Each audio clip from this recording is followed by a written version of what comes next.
মহল্লা নাটকে আমরা যারা শিল্পীরা কাজ করছি, অভিনয় শিল্পীরা এবং আমাদের যে নির্মাতা আছে, সবাই মিলে চেষ্টা করছি ভালো একটা গল্প দর্শকদের উপহার করছি।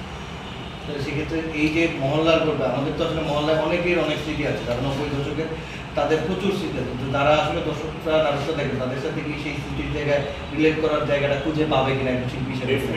ডেফিনেটলি সবার সাথেই, সবার স্মৃতির সাথেই কিছু না কিছু মিলবে। তবে সবচেয়ে বেশি মিল হচ্ছে পুরান ঢাকায় যারা বড় হয়েছে তাদের সাথে। আর ব্যক্তিগতভাবে আমার সাথে অনেক কিছু মিলে, কারণ আমি নিজে পুরান ঢাকার ছেলে। তো সেখান থেকে যদি বলি যে মহল্লার গল্পে মানুষকে যদি আমরা যেভাবে ইন্ট্রোডিউস করাচ্ছি, নির্মাতা যেভাবে দিচ্ছেন, সেখান থেকে সামনের দিনে মহল্লার কতদূর চায় বা মহল্লার চাওয়াটা কি, মহল্লার কাছে আপনার চাওয়া? কোন মহল্লার কাছে যাওয়া?